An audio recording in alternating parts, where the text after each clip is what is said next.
Okay. దేవునికి స్తోత్రం. దేవునికి స్తోత్రములు. లెంటల్ డేస్ కదా! శ్రమ దినాలు. దీని గురించి మనము క్రైస్తవులకు లెక్క ప్రకారంగా సంవత్సరాంతము శ్రమ దినాలే. మన జీవితాంతము శ్రమ దినాలే.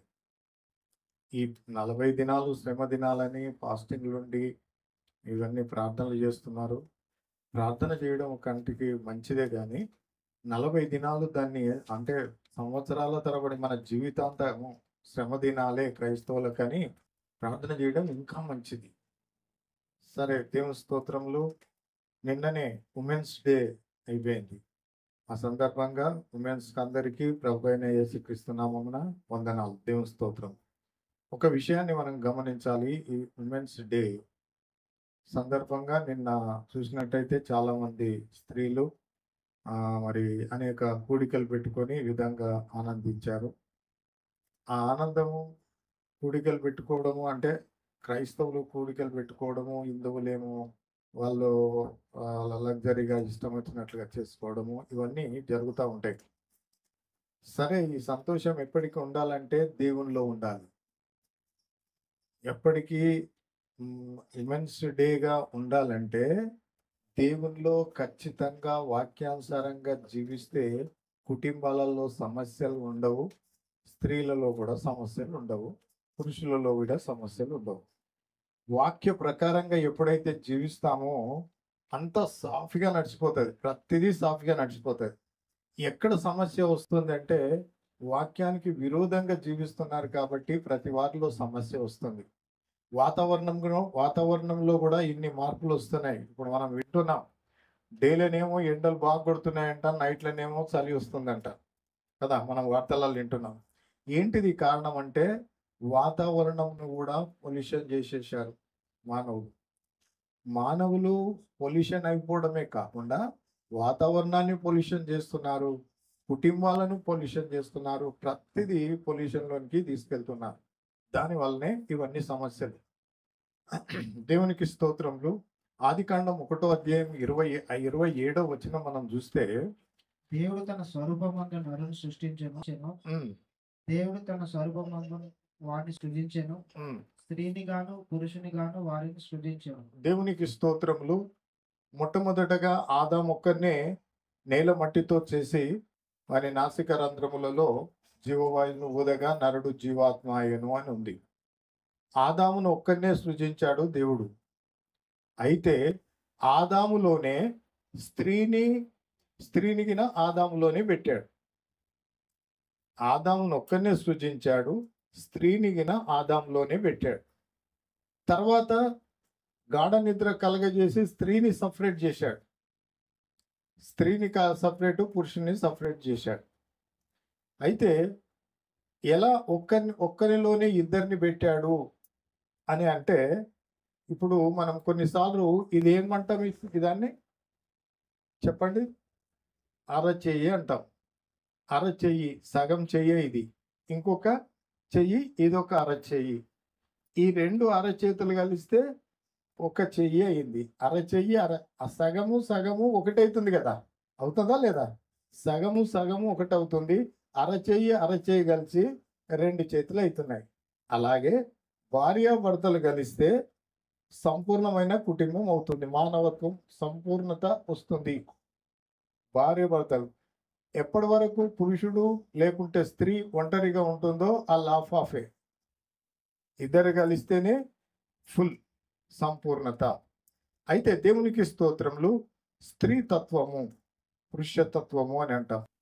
స్త్రీ తత్వము ఏంటిది అంటే, మరి ఉమెన్స్ డే విన్నాం కాబట్టి దాని గురించి చెప్తున్నా. అసలు ఇక్కడ ఒకటి గమనించాలి. పురుషుడు అంటే ఉమెన్స్ డే అన్నాం కదా, ఇది ఉమెన్స్ డే ఈ విధంగా పెట్టారు. కానీ దేవునికి స్తోత్రములు, సంఘం అనగా స్త్రీకి సాదృశ్యం. సంఘం అంటే స్త్రీకి సాదృశ్యం. మన ప్రభు అయిన యేసుక్రీస్తు మరి పెళ్లి కుమారుడైతే సంఘము పెళ్లి కుమార్తె. వీళ్ళిద్దరు కలిసినప్పుడు సంపూర్ణతలోకి వెళ్ళిపోతాం. వీళ్ళిద్దరూ ఎప్పుడైతే కలుస్తారో సంపూర్ణతలోకి వెళ్ళిపోతాం. ఇప్పుడు పెళ్లి కుమారుని ఎదుర్కోవడానికి, పెళ్లి కుమారుని కలవడానికి మనం సిద్ధపడుతున్నాం. పెళ్లి కుమార్తెను ఫస్ట్ సిద్ధపరుస్తారు కదా, సిద్ధపడుతున్నాం. సిద్ధపడిన తర్వాత పెళ్లి కుమారుని ఎదుర్కొంటాం. కాబట్టి క్రీస్తు సంఘము ఎప్పుడైతే కలిసి ఉంటారో అప్పుడు సంపూర్ణతలోనికి వెళ్తాం. కాబట్టి ఆ సంపూర్ణతలోనికి వెళ్ళడానికి మనము సిద్ధపడుతున్నాం. కాబట్టి ఇప్పుడు నేను ఏదో ఉమెన్స్ డేనే అని కాదు, అక్కడ అది ఇక్కడ ఇది కూడా కలిపి చెప్తున్నాను. దేవునికి స్తోత్రం. అయితే స్త్రీతత్వము స్త్రీలలో డ్రెస్లో డిఫరెంట్ ఉండొచ్చు, అవయాలలో డిఫరెంట్ ఉండొచ్చు, కానీ తత్వము దేవుడిచ్చిన ఆత్మ ఆదాములో ఒకే ఆత్మ ఉండే. ఆ ఆత్మను ఇద్దరికి డివైడ్ చేశాడు. మళ్ళీ ఆ ఆత్మ కలిసినప్పుడే సంపూర్ణత అవుతుంది. ఆ ఆత్మలు మళ్ళీ ఒక దగ్గరికి వచ్చినప్పుడు, అందుకే ఏక శరీరము అన్నాడు. ఆదామవ్వలు అంటే వివాహం చేసుకున్న వాళ్ళు ఏక శరీరం అన్నాడు.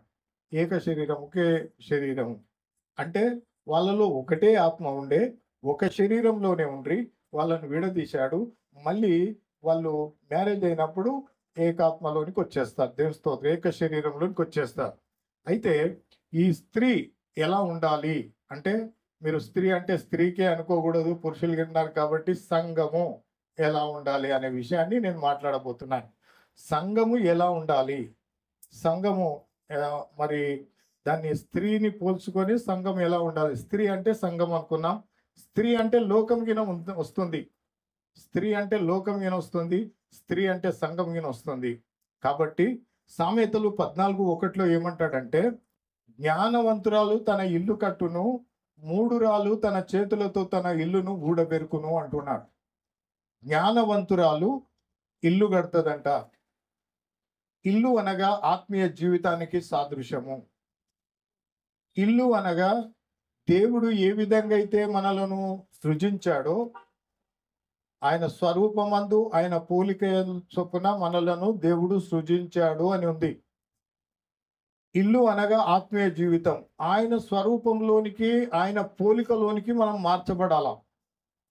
అట్లా మార్చబడితేనే పరలోక రాజ్యం వెళ్తాం. నేను నా ఇష్టం వచ్చినట్టు ఉంటా, నేను నా ఇష్టం వచ్చినట్టు జీవిస్తా, కానీ నన్ను పరలోక రాజ్యం తీసుకెళ్ళు దేవా అంటే అట్లా తీసుకెళ్ళాడు. సింహం పిల్ల సింహంలాగా ఉంటే, సింహం పిల్ల సింహంలాగానే ఉంటుంది. ఆ సింహం పిల్లను సింహం గుహలోనికి సింహం రాణిస్తుంది. అదే మేకపిల్ల వెళ్తే సింహం రాణిస్తుందా? తినేస్తుంది అంతే, దాన్ని బ్రతకనివ్వదు. మనం కూడా అంతే. దేవుని స్తోత్రం. దేవుని బిడ్డలము దేవుని పిల్లల్లాగానే ఉండాలి. మన దేవుడు పరిశుద్ధుడు, నీతిమంతుడు, యథార్థవంతుడు, సత్యవంతుడు. మనలో గుణ యథార్థత, పరిశుద్ధత, నీతి ఉండాల. లేనట్లయితే ఆయన చూస్తాడు, అట్లా చూస్తాడు. చూసినప్పుడు ఇవన్నీ నీలో కనబడకుంటే ఈయన నా కుమారుడు కాదనుకుంటాడు. ఎంత బాప్తిస్మం తీసుకొని ఎన్నిసార్లు చర్చికి వెళ్ళి ఏం చేసినా, మరి ఏదో చర్చికి వెళ్ళి ఎన్నిసార్లు వచ్చినా ఏది చేసినా, మనము ఆయన స్వరూపంలోనికి మార్చబడకుంటే మనం ఆయన బిడ్డలం కానే కాదు. ఆయన స్వరూపంలోనికి మార్చబడాలంటే దేవుని గ్రంథంలో ఏం చెప్పబడుతుందో దాని ప్రకారంగానే జీవించాలి. దేవుని గ్రంథం ఒకటి చెప్పితే మనం ఒకటి చేస్తే అది కాదు. దేవుని స్తోత్రం కదా. కాబట్టి జ్ఞానవంతురాలు తన ఇల్లు కట్టును, మూఢురాలు తన చేతులతో తన ఇల్లును ఊడబెరుకును. జ్ఞానవంతురాలు, జ్ఞానం కలిగిన సంఘము లేకుంటే జ్ఞానం కలిగిన స్త్రీ తన ఇల్లును చక్కబెట్టుకుంటుందంట. తన ఇంటికి కావలసిన ఏర్పాట్లు ఏంటియో అన్ని చూసుకుంటుందంట. తన ఇంటి యొక్క విలువను కాపాడుతుందంట. తన ఇంటి యొక్క మరి ప్రెస్టేజ్ని, దాన్ని అంతటిని కాపాడుతుందంట జ్ఞానం కలిగిన స్త్రీ. మనం చూస్తాం దేవునికి స్తోత్రములు. మరి లోకానుసారంగా హోమ్ మినిస్టర్ అని ఒక ఆయన ఉంటాడు కదా, మన మంత్రులలో ఎవరో ఒకరు హోమ్ మినిస్టర్ ఉంటారు. అట్లాగే ఇంట్లో గిన స్త్రీ హోమ్ మినిస్టర్ లాంటిదే. హోమ్ మినిస్టర్ ఏం చేస్తాడండి? బయట ఎక్కడ గడబళ్ళు కాకుండా, కొట్లాటలు కాకుండా, ఏమి జరగకుండా అంత శాంతి సమాధానంగా ఉండడానికి హోమ్ మినిస్టర్ ప్రయత్నం చేస్తాడు. అంతేనా? పోలీస్ డిపార్ట్మెంట్ అంతా వాళ్ళ చేతిలో ఉంటుంది. శాంతి భద్రతలను కాపాడడానికి వాళ్ళు ప్రయత్నం చేస్తారు. అయితే ఇంట్లో స్త్రీ హోమ్ మినిస్టర్, వీళ్ళు ఏం చేయాలి? ఇంట్లో ఎలాంటి ఇబ్బందులు, ఇరుకులు ఇబ్బందులు, సమస్యలు రాకుండా కాపాడవలసిన బాధ్యత ఎలాంటి అలజడిలు రాకుండా చూడవలసిన బాధ్యత స్త్రీదే. దేవునికి స్తోత్రం. దేవుని స్తోత్రం చెల్లిద్దాం. ఎందుకంటే దేవునికి స్తోత్రములు. మరి పురుషుని బాధ్యత ఏంటిది అంటే తప్పనిసరిగా ఇంటికి ఏం లోటు లేకుండా తీసుకురావాల్సిన బాధ్యత పురుషుంది. అన్ని తీసుకురావాల్సిన బాధ్యత పురుషుంది. కాబట్టి వీటిని జ్ఞాపకం ఉంచుకోవాలి. దేవుని స్తోత్రం. ఫైనాన్స్ మినిస్టర్ అన్నాడు. దేవుని స్తోత్రం. ఫైనాన్స్ మినిస్టర్ ఇంకా హెడ్ ఆఫ్ డిపార్ట్మెంట్ అనుకోండి. కాబట్టి వీటినన్నిటిని మనం అర్థం చేసుకొని ముందుకెళ్ళాలి. జ్ఞానవంతురాలు తన ఇల్లు కట్టును. ఎన్ని ఉన్నా, ఎంత డబ్బున్నా, ఏది చేసినా, ఎన్ని తెచ్చినా జ్ఞానవంతురాలైన స్త్రీ లేకుంటే అంత కష్టమే. చదువుకునే పద్ధతి తెలియకుంటే, ఏ డబ్బు ఎక్కడ ఖర్చు చేయాలో, ఎలా ఖర్చు చేయాలో తెలియకుంటే ఇక ఆ కుటుంబము అప్పుల్లోనికి వెళ్ళిపోవాల్సిందే. అయితే దేవుని స్తోత్రములు ఇలాంటి వాళ్ళు ఉన్నారు, లేరని కాదు. ఎన్ని డబ్బులు ఉంటే అన్ని డబ్బులు పెట్టి ఏది ఇష్టం ఉంటే అది కొనేస్తారు. అలాంటి వాళ్ళు ఉన్నారు. కానీ దేవుని స్తోత్రం ఫైనాన్స్ మినిస్టర్ కిందకి అలాంటి వారు పనికిరారు. కాబట్టి ₹1 ఉంటే ₹1 ఏమేమి చదరాలనో అది నేర్చుకోవాలి ఫస్ట్. స్త్రీలు ఇది బాగా గమనించాలి. దేవుని స్తోత్రం. ఎందుకంటే ఈ రోజుల్లో అప్పులలో కూరుకుపోయి ఇష్టం వచ్చిన సమస్యలలో మునిగిపోతున్నారు చాలా మంది. కారణం ఏంటంటే అడ్డగోలుగా ఖర్చు చేయడమే. అడ్డగోలుగా వాళ్ళు ఇష్టం వచ్చినాయి. ఈ ₹10 ఉంటే ₹10 ఆ రోజే ఖర్చు చేయాలి, తర్వాత మళ్ళీ ముచ్చమెత్తడమే. అలా కాదు దేవుని స్తోత్రములు. అందుకే జ్ఞానవంతురాలు తన ఇల్లు కట్టును అంటున్నాడు. జ్ఞానం కలిగి జీవించాలి. అలాగే ఇంకో రకంగా సంఘము, స్త్రీకి సంఘాన్ని పోల్చాము కాబట్టి సంఘము కూడా జ్ఞానవంతంగా నడుచుకోవాలి. సంఘానికి వచ్చే ప్రతి వారు సమయము సమస్తము అనుసరించి నడుచుకోవాలి. ఏమి బోధింపబడుతుందో, వాక్యం ఏం చెప్పబడుతుందో దాని ప్రకారంగా జీవించాలి. జీవించకుంటే జరిగేది ఏమిటంటే మరి ఇక అంతే. దేవుని స్తోత్రం. కాబట్టి మరి అంటే అక్కడ అంటాడు, 3 రాళ్ళు తన చేతులతో తన ఇల్లును ఊడబెరుకును. మంచిగా ఉన్న కుటుంబాన్ని సర్వనాశనం చేసే వాళ్ళు కొంతమంది ఉంటారు. ఎవరయ్యా అంటే వీళ్ళు 3 రాళ్ళు. వాళ్ళు ఒక్కొక్కటి అంత ఒక ఇల్లు ఉంది అనుకుందాం. ఇల్లు కట్టిన తర్వాత ఒక్కొక్క ఏమంటారు అది ఒక్కొక్క ఆసం తీసేసి దాన్ని మెల్లగా ఇల్లు కూలిపోయేలాగానే చేస్తారు. కాబట్టి మనం ఇల్లు కడుతున్నామా, ఇల్లు కూలగొడుతున్నామా అనేది గమనించేది ఎవరే అంటే స్త్రీయే. దేవునికి స్తోత్రం. ఎందుకంటే ఏదైనా బంధువులు వచ్చిందనుకో, ఇంట్లో ఎవరు రిసీవ్ చేసుకునేది స్త్రీయే. వాళ్ళకు మంచి చెడ్డలు చూసేది స్త్రీయే. వాళ్ళ వల్లనే మరి ఆ కుటుంబము మంచిదా చెడ్డదా అనేది తెలుపబడుతుంది. దేవుని స్తోత్రం. ఇల్లు వాకిలు చూస్తేనంట ఇంటి ఇల్లాలు ఎలాంటిదో తెలిసిపోతుందంట కదా. కాబట్టి వీటన్నిటిని మనం బాగా జ్ఞాపకం ఉంచుకోవాలి. ఒట్టిగా కట్టలేరు, అన్నీ చాలా చేశారు. దేవుని స్తోత్రం. అంటే స్త్రీ అంటే ఎలా ఉండాలి అంటే మనం బాగా స్త్రీ అంటే సంఘము. మళ్ళీ జ్ఞాపకం ఉంచుకోండి, స్త్రీ అంటే స్త్రీ లెక్కరికి కాదు, సంఘం ఎలా ఉండాలి అనే విషయాన్ని మాట్లాడుతున్నాను. దేవుని స్తోత్రం. 1 తిమోతిలకు రాసిన పత్రిక 2వ అధ్యాయము 15వ వచనం కింద చూద్దాం. మరియు ఆదాము మోసపరచబడలేదు గాని స్త్రీ మోసపరచబడి అపరాధములో పడెను. ఇక్కడ చూడండి, మరియు ఆదాము మోసపరచబడలేదు కానీ స్త్రీ మోసపరచబడి అపరాధములో పడెను. ఎందుకు ఈ ఉమెన్స్ మీటింగ్ స్త్రీ అని ఎందుకు సంఘానికి ఈ విధంగా అన్నారంటే, మనం చూసినట్టయితే యేసుక్రీస్తు ఎప్పుడు పాపము చేయలేడు, పాపము లేదనే ఆయన ఒక మాట అన్నాడు, నాలో పాపం ఉందని ఎవరు రుజువు చేయగలరు అన్నాడు. ఆయన మొదటి ఆదామునకు సాదృశ్యము. దేవుని స్తోత్రం. నాలో పాపం ఉన్నదని ఎవరు రుజువు చేయగలరు అన్నాడు ఆయన. మరి పాపం చేసింది ఎవరయ్యా అంటే స్త్రీ అనగా సంఘము. తినవద్దన్న పండు తిని పాపంలో పడిపోయింది. ఆమె పాపము మొత్తం అందరికి అంటించింది. ఇప్పటి వరకు ఆ పాపము ఆ విధంగా ప్రబలుతూనే ఉంది. అంటే స్త్రీ మోసపరచబడ్డది కాబట్టి, స్త్రీ పాపం చేసేది కాబట్టి స్త్రీలు మరి మెలకువ కలిగి జాగ్రత్త కలిగి ఉండాలని దేవుని వాక్యము బోధిస్తుంది. అది ఏమర్థం చేసుకుంటున్నారు? స్త్రీ అంటే ఎవరు? సంఘము. జాగ్రత్తగా ఆలకించాలి. సంఘము మోసపరచబడింది. మోసపరిచే ఒక అంత్యక్రీస్తులు అంటాడు. సాతానుడు మోసపరచడానికి ఎప్పుడు ప్రయత్నం చేస్తూనే ఉంటాడు. సంఘాన్ని మోసపరచడానికి ప్రయత్నం చేస్తూనే ఉంటాడు. ఈ రోజుల్లో తప్పుడు బోధలు, తప్పుడు సిద్ధాంతాలు సంఘమునకు ఏ విధంగా బోధింపబడుతున్నాయంటే అది సాతానుడు కల్పించే పనే. సాతానుడు కల్పించే అనేక రకాలుగా మోసం చేస్తా ఉన్నాడు. అందుకే స్త్రీ మోసపరచబడి అపరాధములో పడెను. సంఘము అపరాధములో ఉంది.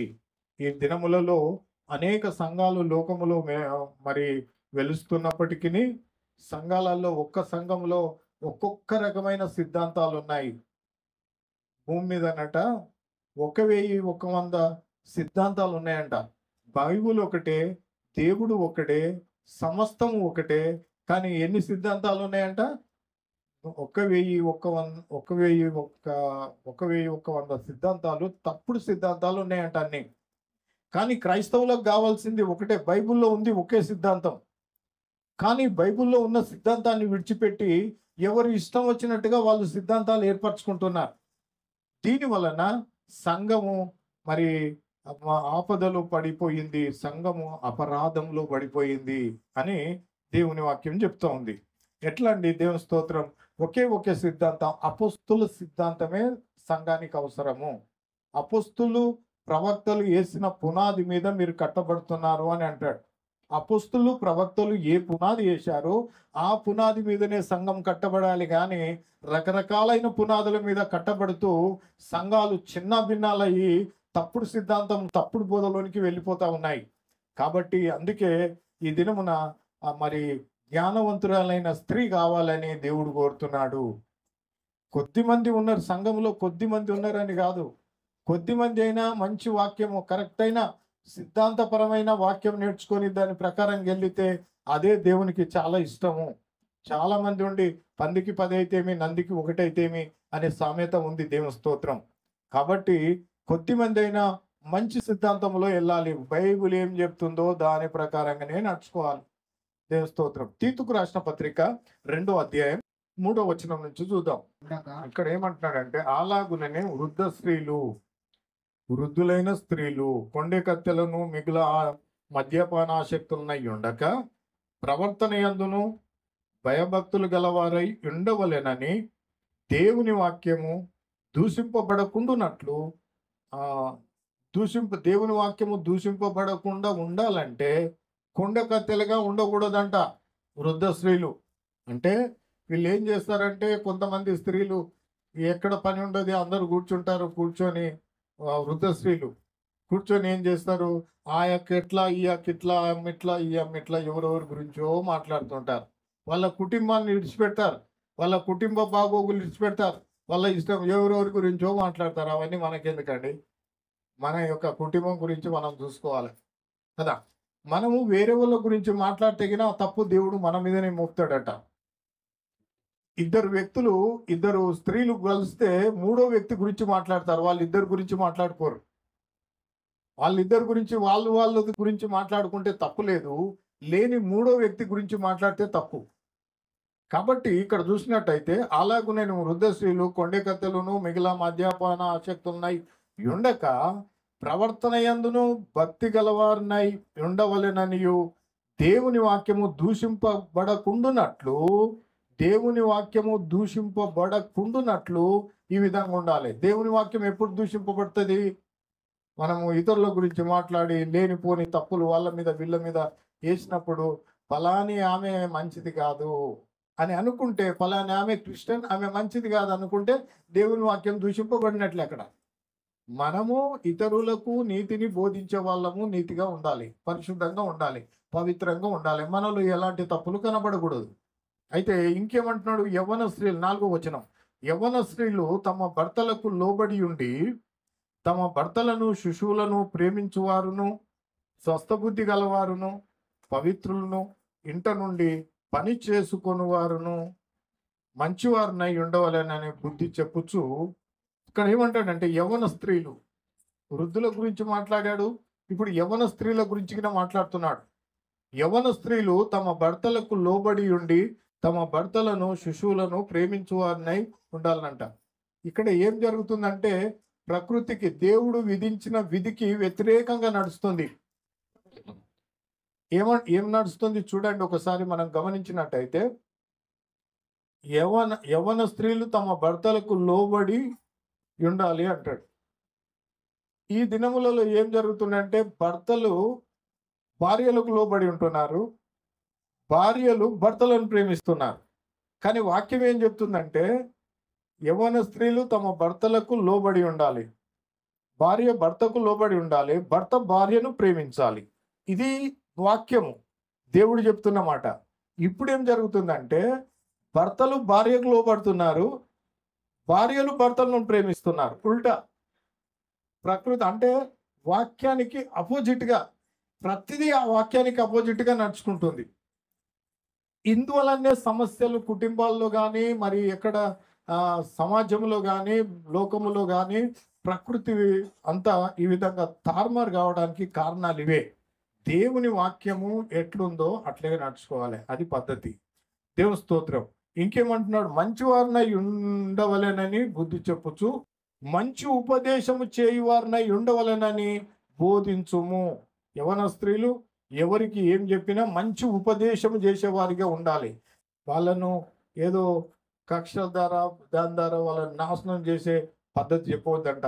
మనం వారికి మంచి ఉపదేశమే చేయాలి. శత్రువులకైనా ఎవరికైనా మంచి ఉపదేశమే చేయాలి. ఇలా బ్రతకాలి, ఈ విధంగా ఉండాలి, ఈ విధంగా ఉండాలి. మనకు నేర్పించే దేవుడు అదే. నువ్వు ఏది విత్తుతావో అదే కోస్తావు అని వాక్యం చెప్పబడుతుంది.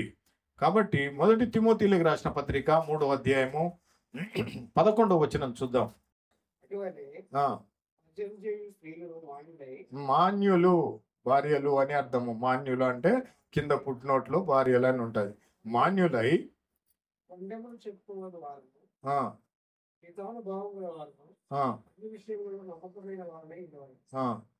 అంటే కొండెములు చెప్పని వారును, చెప్పువారు కాదు, చెప్పని వారును. కొండెములు చెప్పకూడదంట. ఒకరి మీద ఒకరు కొండేలు చెప్తారంట. ఈ కొండేలు చెప్పుట్లా ఏమైందంటే ఒకరికొకరు పగలలు రేపి ఒకరినొకరిని పొట్లాడుకునేలాగా చేస్తారు.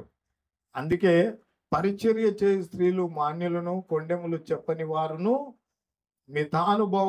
మితానుభవములను అన్ని విషయములో నమ్మకమైన వారై ఉండవలేను. అన్ని విషయంలో ఎలా ఉండాలంట? నమ్మకమైన వారు ఉండాలి. 10ంటికి ప్రార్థన అంటే 10ంటికి రావాలి, అది నమ్మకం. ఎందుకు నమ్మకంగా ఉండమంటున్నాడు దేవుడు? నమ్మకమైన వారికి దీవెనలు మెండుగా ఉంటాయని సామెత 28:20లో ఉంది. నమ్మకమైన వారికి దీవెనలు మెండుగా ఉంటాయంట. దేవుని సన్నిధిలో ఎవరైతే నమ్మకంగా ఉంటారో వారికి దీవెనలు మెండుగా ఉంటాయంట. కొలస్సీలకు రాసిన పత్రిక 3వ అధ్యాయం 12వ వచనం చూద్దాం. కొలస్సీలకు రాసిన పత్రిక 3వ అధ్యాయం 12వ వచనం. కాగా దేవుని చేత ఏర్పరచబడిన వారును పరిశుద్ధులను ప్రియులైన వారికి తగినట్లు. ఇక్కడ చూడండి, కాగా దేవుని చేత ఏర్పరచబడిన వారును. మనలను దేవుడు పిలిచాడు, మనకు వాక్యం ఇచ్చాడు, మనలను దేవుని సన్నిధికి పిలిచాడు. మనకంటే గొప్ప గొప్ప వారు, బలవంతులు అనేక మంది ఉన్నారు. వాళ్ళందరూ దేవుని సన్నిధికి రాలేరు, ఎందుకంటే వారు పిలువబడలేరు. మనల్ని దేవుడు పిలిచాడు, మనకు ఆయన సత్యవాక్యం మనకు బోధించాడు, మనకు ఇంత మంచి భాగ్యం ఇచ్చాడు, దేవుని సన్నిధిలో కూర్చుంటే భాగ్యం ఇచ్చాడు. అందుకే అంటున్నాడు, కాగా దేవుని చేత పిలువబడిన వారును పరిశుద్ధులను ప్రియులైన వారికి తగినట్లుగా మీరు జాలిగల మనసును, దయాళత్వమును, వినయమును, సాత్వికమును, దీర్ఘశాంతమును ధరించుకొనుడి. మీరు పిలువబడ్డారు కాబట్టి మీరు ఎలా ఉండాలంటే జాలిగల మనసు ఉండాలంటాడు. స్త్రీలకు జాలిగల మనసు ఉంటుందండి. ఉంటుందా? ఒప్పుకుంటలేరు, స్త్రీలే ఒప్పుకుంటలేరు. ఇక మన ఉంటుంది కదా జాలిగల మనసు. ఎవరైనా ఏదైనా కొద్దిగా బాధపడుతున్నారంటే వీళ్ళు తట్టుకోలేరు. జాలిగల మనసు స్త్రీలకు ఉంటుంది, దయాళత్వముగిన వాళ్ళలో ఉంటుంది, వినయము, సాత్వికము, దీర్ఘశాంతము, ధరించుకొనుడి. ఇవి దేవుడు చెప్తున్న మాటలు. ఇందులో చాలా వరకు స్త్రీలకు దగ్గరలోనే ఉంటాయి. ఇవి స్త్రీలకు దగ్గరలోనే ఉంటాయి. ఇప్పుడు చూడండి, జాలిగల మనసు ఎవరైనా చనిపోయారంటే వాళ్ళు ఎంత ఊరుకుని పెట్టినా ఊరుకోకుండా ఏడుస్తూనే ఉంటారు. అదే మొగలు కన్నీళ్ళకినా రావు, ఏదో అట్లా చూస్తారు అంతే. వాళ్ళకి రావు, వీళ్ళకి ఇమీడియట్గా ఏడుస్తారు. ఇంకా అంటే జాలిగల మనసు వీళ్ళలో ఉంటుంది. దయాళత్వం గిన ఉంటుంది. వినయము, సాత్వికము, దీర్ఘశాంతము ధరించుకొనుడి. ఇవి ధరించుకోమని చెప్తున్నాడు. సంఘము ఇవన్నీ ధరించుకోవాల, స్త్రీలు ధరించుకోవాల. స్త్రీకి ఇవన్నీ క్రీస్తుకు దగ్గర సంబంధాలు ఉన్నాయి. సంఘమునకు కూడా దగ్గరి సంబంధాలు ఉండాలి. కానీ వీటికి అపోజిట్గా ఉంటున్నాం. 13వ వచనం చూద్దాం. ఎవడైనను తనకు హాని చేసనని ఒకడనుకొనిన ఎడల ఒకరినొకడు సహించుచు ఒకరినొకడు క్షమించుడి. ప్రభువు మిమ్మును క్షమించులాగున మీరును క్షమించుడి. చూడండి, ఎవడైనను తనకు హాని చేసనని అనుకొనిన ఎడల ఒకరినొకడు సహించుచు ఒకరినొకడు క్షమించుడి. పగబట్టుకోవద్దు. పగబట్టి ఇట్లా నేను ఇట్లా మొత్తం చచ్చిపోయేదాకా పగనేగా. కానీ దేవుని వాక్యం అట్లా చెప్పడం లేదు. క్షమించాలి అంటుంది. ఎవరైనా ద్రోహం చేస్తే క్షమించాలంటుంది. క్షమించుకొనుడి. ఇంకేమంటున్నాడు? ప్రభువు మిమ్మును క్షమించినలాగున మీరును క్షమించుడి. మీరు క్షమిస్తే నేను క్షమిస్తా అంటాడు దేవుడు. అదేమో ఉంది కదా, పరలోకమందున్న మా తండ్రి, నీ నామము పరిశుద్ధపరచబడునుగాక, నీ రాజ్యం వచ్చునుగాక, నీ చిత్తం పరలోకమందు నెరవేర్చున్నట్లు భూమి అందును నెరవేరునుగాక. మా అనుదిన ఆహారం మాకు దయచేయము. మా తప్పులను క్షమించిన ప్రకారం మమ్ములను మేము ఇతరులను క్షమించిన ప్రకారం మమ్ములను అంటే నువ్వు ఇతరులను క్షమిస్తే దేవుడు నీ తప్పులను క్షమిస్తాడు. ఇది నేను చెప్పడం లేదు, దేవుని వాక్యం చెప్తున్నమాట. మనము ఇతరులను క్షమిస్తే వారు మనలను క్షమిస్తారని ఉంది. దేవుని స్తోత్రం.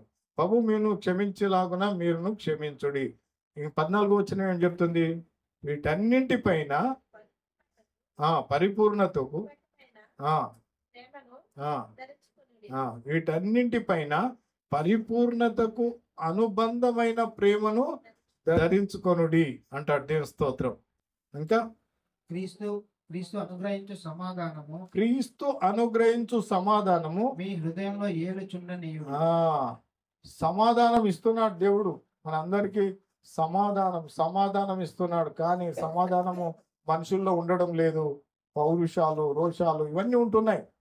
కానీ ఇక్కడ ఏమంటాడు? క్రీస్తు అనుగ్రహించు సమాధానం మీ హృదయంలో ఏలుచుండనీయుడి. అంటే ఏలుచుండనిస్తలేరు ఇప్పటికీ, అందుకే ఏలుచుండనీయుడి అంటున్నాడు. సమాధానం, దేవునిచ్చే సమాధానం మనలో ఉండాలనంట. దేవునికి స్తోత్రం. ఇంకేమంటాడు చూడండి, దేవుని స్తోత్రం. 1 పేతురు రాసిన పత్రిక 3వ అధ్యాయం 3వ వచనం. జడలు అల్లుకొనుటయు, ఇక్కడ ఒక మాట అంటున్నాడు, జడలు అల్లుకొనుటయు, బంగారు నగలు పెట్టుకొనుటయు, వస్త్రములు ధరించుకొనుటయు, వెలపట అలంకరణ మీకు అలంకరణగా ఉండక సాధువైనట్టు.